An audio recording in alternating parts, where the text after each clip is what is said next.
Bonjour les amis, dans cette vidéo on va régler un problème de porte qui ne se ferme pas bien.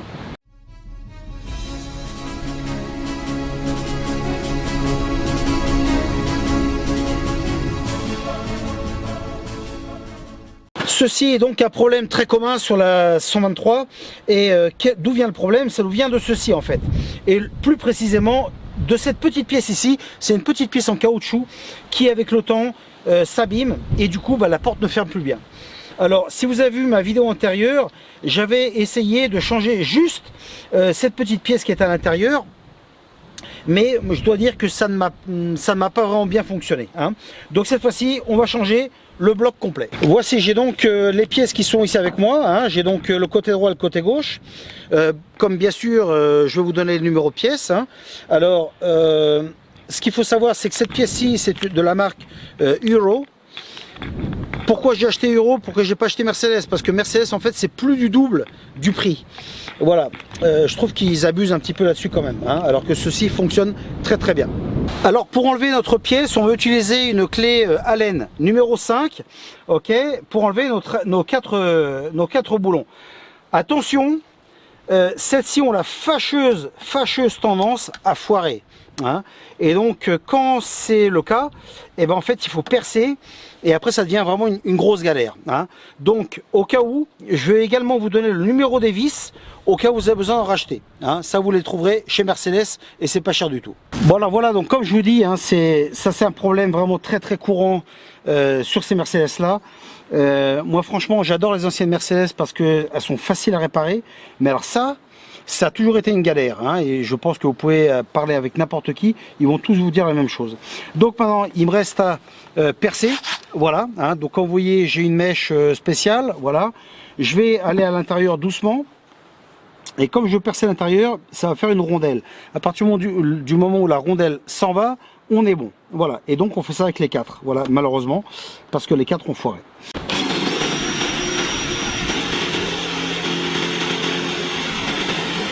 Doucement mais sûrement on y arrive. Bon voici donc comme vous voyez, hein, j'ai donc cette espèce de bague qui est là, hein, qui était ici. Voilà, et à faire le trou, voilà, c'est sorti. Donc maintenant je vais laisser ça comme ça et on va terminer avec les autres. Alors vous voyez à l'intérieur, je ne sais pas si vous pouvez le voir ou non, mais il y a une espèce de marque noire, hein, donc un espèce d'anneau. Alors ça c'est en fait la différence entre cette pièce-ci et la vis qui va à l'intérieur. Voilà, donc vous inquiétez pas, on laisse ça comme ça, on aura juste besoin de l'enlever une fois qu'on aura enlevé les 4.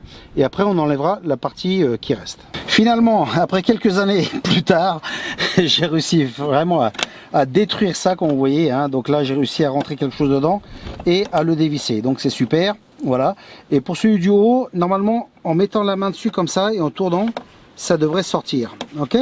Tout est maintenant enlevé, donc je suis maintenant prêt à remonter, mais avant ça je vais tout nettoyer avant de remonter la nouvelle pièce. Voici, j'ai donc l'ancienne pièce avec moi. Alors ça surtout ne perdez pas, hein, ça permet d'ajuster la nouvelle pièce. J'ai heureusement toujours quelques vis avec moi extra. Je vais mettre bien sûr le numéro de pièce, hein, si vous avez besoin de le changer, parce que regardez ce que j'ai dû faire, hein, c'est complètement comme je dis détruit.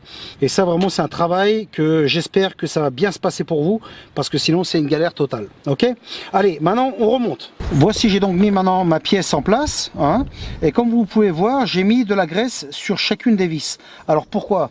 Parce que je préfère dans 2 ans avoir à resserrer un petit peu que de passer des heures et des heures et des heures à tout percer, hein. Donc voilà, ça c'est bon, enfin ça c'est mon point de vue à moi, hein.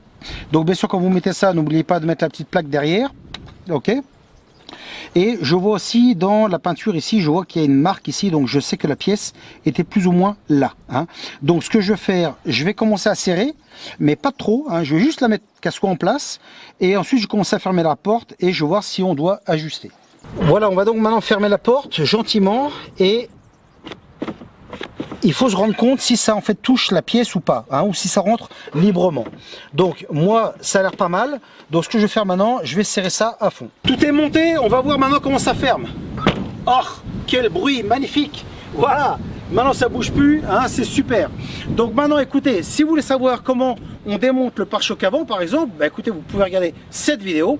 Et si vous voulez voir des centaines de vidéos de comment on règle les Mercedes plus anciennes, hein, classiques, bah, écoutez, regardez ma chaîne ici. Voilà. Bon bah écoutez, en attendant, n'oubliez pas de vous souscrire et on se verra dans une prochaine. Salut!